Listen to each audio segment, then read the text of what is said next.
This is the Retirement Bullpen with Richard Warner. The team at Warner Financial Solutions want to help you feel confident about your retirement, no matter where you stand. Get more at warnerfinancialsolutions.com. Now, the Retirement Bullpen. All right, we're back in the Retirement Bullpen, everybody. I'm your co-host, Doug Turnbull, with Richard Warner, the host of this show, the Retirement Income Certified Professional at Warner Financial Solutions in Auburn, Nebraska, just outside of Omaha. And Richard and the team would love for you to be in touch at warnerfinancialsolutions.com. Dial them up to 402-274-9185. And you can also even find them on Facebook as well. Richard, how you doing today? I am doing really well. How you doing today, Doug? I'm doing great, thank you. It's good to be on with you again. Last time out, we talked about healthcare costs and retirement, and now we'll broaden it out just a little bit to one's lifestyle and retirement too, and planning for that. But before we do, we're recording in January here, so that means the ballot that people are going to vote on, so not the finalists, but the ballot that people are going to vote on for the Major League Baseball Hall of Fame is out. And of course, you have an extensive background in coaching in baseball, and a name is coming on the list here that some baseball writers think could be unanimous in their decision. Could be only the second unanimous decision ever, and that is one Ichiro Suzuki. But when you hear that name, what do you think, Richard? I think of a great hitter and a great fielder, a great overall player. And if there's somebody that probably should be, he'd definitely be on that list. I'd vote for him. But we all know these baseball writers. There's so many of them. I feel like baseball, right? And I'm not trying to be mean here, but I feel like they're kind of a breed of their own, and they've got their opinions, and there's so many very traditional thoughts with baseball. It's almost irritating at times. But I would say, yeah, he could be. He could be. Like I said, I'd vote for him. He came in with the Seattle Mariners, and of course, he had a whole career in Japan before this too. So he could be one of the best in history if you combine what he did overseas. I forgot that he'd actually notched 3,000 hits by the end of his career. He had over 3,000 hits, a 311 batting average, and the only other Hall of Famer in all the years, 100 plus years, the Baseball Hall of Fame, that got a unanimous vote was Mariano Rivera. Wow. And fairly recently at that, right? Because Mariano pitched, he was good. He was very dominant, and he was dominant in very important times too. So yes.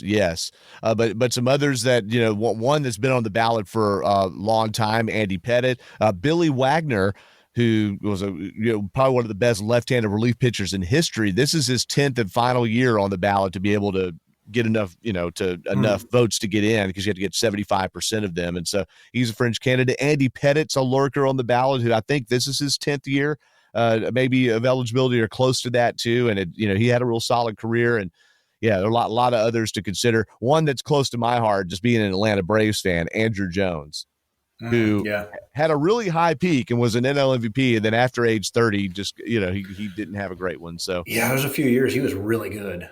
And the length of those good years may affect him a little bit. It's hard to say.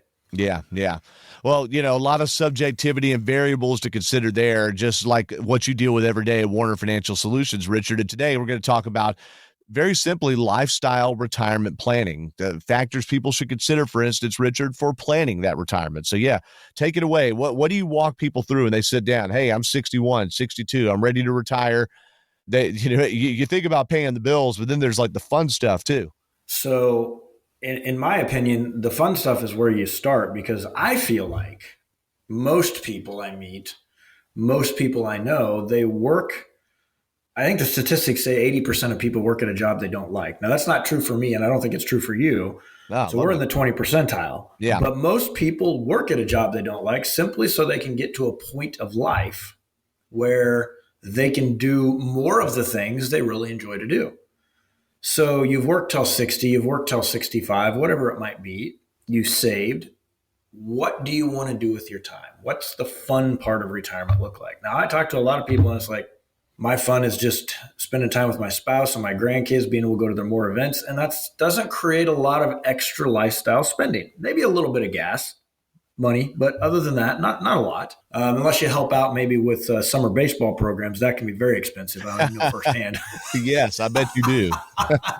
But anyways, I don't want to get off on too much of a tangent there.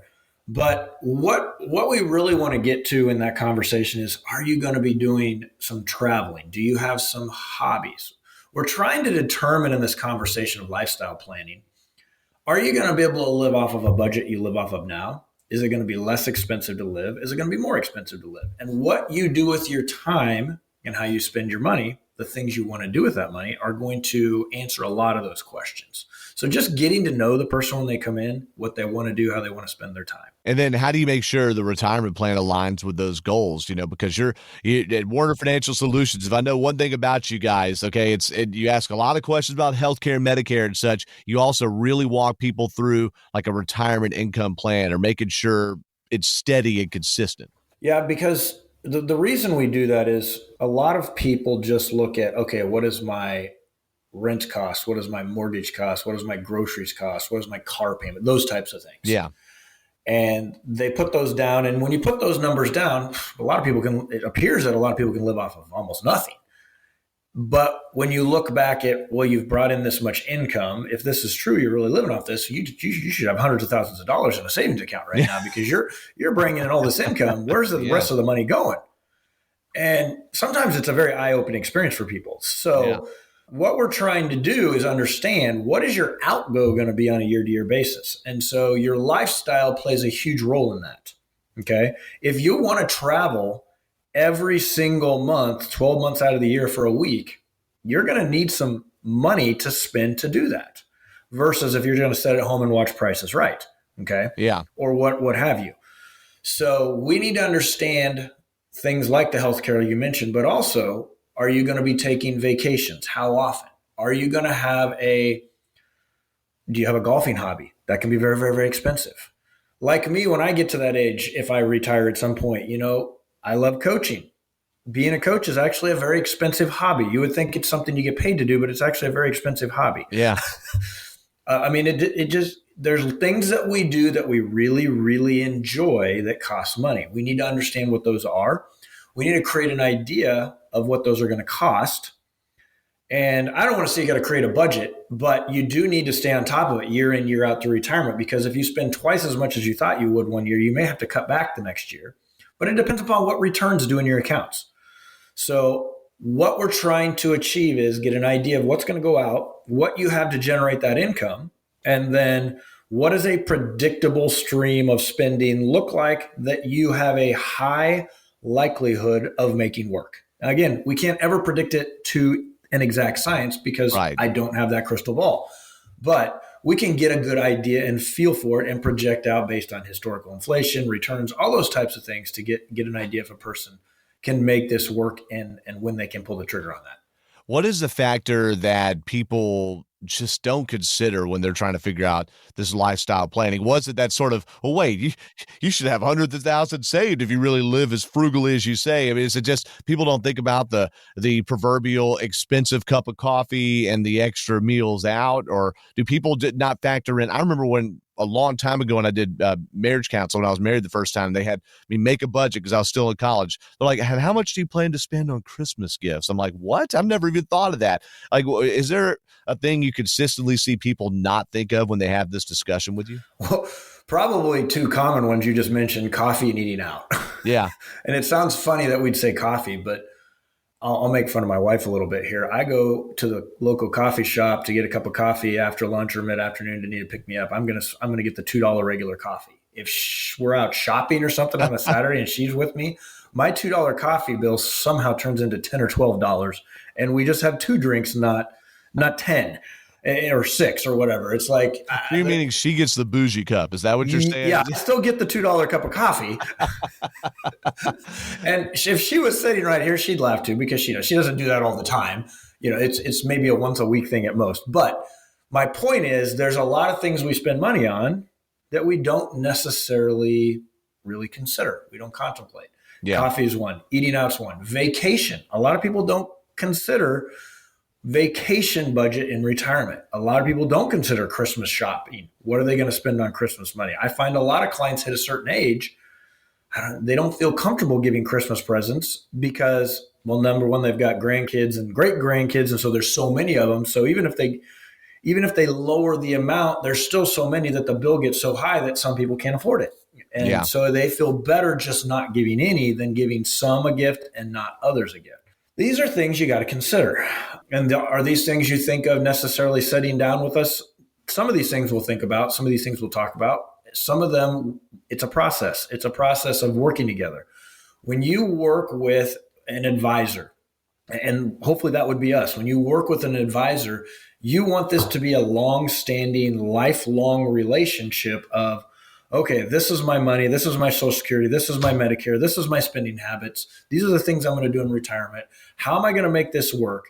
A year from now, 6 months from now, 3 months from now, depending upon your situation, you might want to look at those numbers again and say, are we tracking? Is that working what we're doing? It's something you just don't want to put, in the closet and forget about it. Yeah. Especially as inflation changes or an unexpected expense comes up. Yeah. Correct. Yeah, things have gotten a lot more expensive in the last few years, and it's going to continue. Inflation has always gone up a little over 3%. And so just considering that based on history, your expenses almost double every 20 years, just the regular things. So a vacation you're taking today, 20 years from now, if it costs $5,000, 20 years from now, it's going to be about $9,000, maybe $9,500, give or take, depending on what inflation actually does for the same exact trip. And people are retiring, or by living longer, staying retired longer and longer. So you could go for, some people stay retired 40 years even. That could be a real huge factor there if you get late in retirement. So Richard, there's the hidden costs, then there's the overt things. Is there another major thing maybe that people just fail to consider? Is it inflation? I've heard that bantied around before. People don't even think about how much a dollar costs in age 65 versus 85. I think a lot of people actually do consider inflation to a certain point. I don't think they take it to the level they need to, because they all remember what their first house cost and what it costs now, things like that. A big one that I run into a lot, and this is not meant to come across as cruel to anybody, but a lot of people don't contemplate what their kids may cost them in retirement. The bank of mom and dad. Yeah. And maybe grandkids. It could fall to grandkids as well. I've seen this in many different situations where this is my budget, but we get a year into it and they've spent twice the budget. Wow. And I know where it's going because they tell me every time. It's going to Sally or Johnny or whoever, and it starts adding up to a lot of money. And when you start looking at the impact of that over time, it dramatically changes how long your money's going to last. We have to start generating ridiculous returns that create more risk, which then creates more chance for market loss and pulling money out, which then brings in sequence of return risk, which is a completely different conversation than today. But it just creates a lot of factors that people don't consider when they start spending heavily above what they're planning on spending. It can create a huge dent. And in a lot of cases, people have to pick up a part-time job, or they don't, and then they get later in life and they just completely out of savings and they got to go back to work. And we want to prevent that from happening. Now, sometimes things happen and you can't control it. I mean, sometimes your kids have an accident, something happens and you want to help them out. But there's other patterns of it that I see that this is not helping out. This is a lifelong pattern of, hey, we give. We feel like we need to help out. Well, you're going to need to go back to work then, or we need to consider that in your retirement transition plan because it's going to affect your overall spending. Yeah, for sure. And then if you go back to work and you're adding income in, and then you're having to take a required minimum distribution at some point, it could knock you up a bracket, affect your Social Security payment, affect your Medicare premiums, all this, just a domino effect. You're right. You're exactly right. It creates bigger problems. So it takes planning. And we don't want to have a smaller problem become a bigger one if we can help it. And again, there's so many unforeseen things. You've done a good job of laying out, Richard. We're not predicting it. It's just sort of a general thing we're saying here. So if someone's hearing this right now, and they're like, my gosh, I've never had this conversation with anybody. I need a financial advisor, or my financial advisor's never brought this up. And here I am retired and we've never taught my lifestyle. That's probably a red flag. So if they want to talk to you, Richard, how do they go about scheduling a meeting, and what does that process look like when you have a meeting and after? So it's really simple. You can give us a call. That's probably the simplest way. Give us a call. We will put you on our calendar. There's lots of ways we can meet. You can come into our office. We have 2 locations. One's in Auburn, one's in Omaha. Some people feel more comfortable at home. We make a lot of house calls. We're one of the few advisory firms out there that do that. We'll actually come to your house if that's more comfortable. Now, I've got clients that don't want me to come to their house because of a lot of reasons. I won't embarrass anybody. And they don't necessarily tell me all the time either. They just want to come to my office. They'd prefer driving 30 or 40 minutes to me over me coming to their house. And that's fine. An initial consultation like this, sometimes people just aren't sure. Sometimes we can have this conversation over the phone for 20 or 30 minutes and just get a feel for your situation, a feel for what we do, to help you determine, would it make sense to even schedule a time to sit down and maybe delve into this a little bit deeper to see if we can be of service. But it really starts with a conversation to see where you are, where you're trying to get to, and can we help you get there in a more predictable, concise way.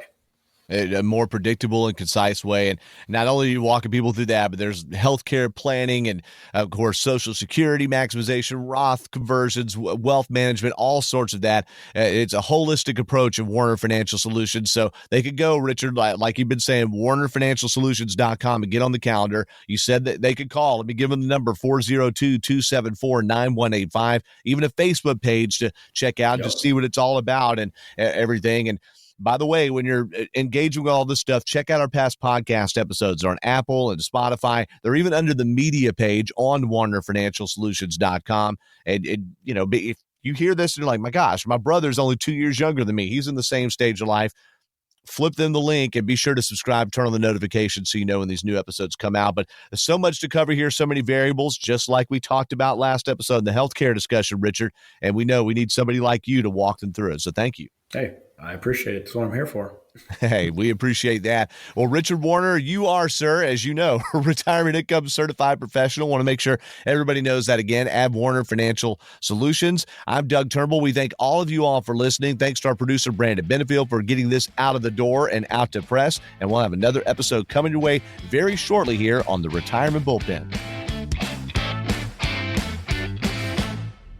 Insurance products are offered to the insurance business Warner Financial. Warner Financial is also an investment advisory practice that offers products and services through Impact Partnership Wealth, LLC, IPW, a registered investment advisor. IPW does not offer insurance products. The insurance products offered by Warner Financial are not subject to investment advisor requirements. NPN number 7617022. Investing involves risk, including the potential loss of principal. Any references to protection, safety, or lifetime income generally refer to fixed insurance products, never securities or investments. Insurance guarantees are backed by the financial strength and claims-paying abilities of the issuing carrier. This podcast is intended for informational purposes only. It is not intended to be used as the sole basis for financial decisions, nor should it be considered as advice designed to meet the particular needs of an individual situation. Warner Financial is not permitted to offer, and no statement made during this show shall constitute tax or legal advice. Our firm is not affiliated with or endorsed by the U.S. government or any governmental agency. The information and opinions contained herein provided by third parties have been obtained from sources believed to be reliable, but accuracy and completeness cannot be guaranteed by Warner Financial.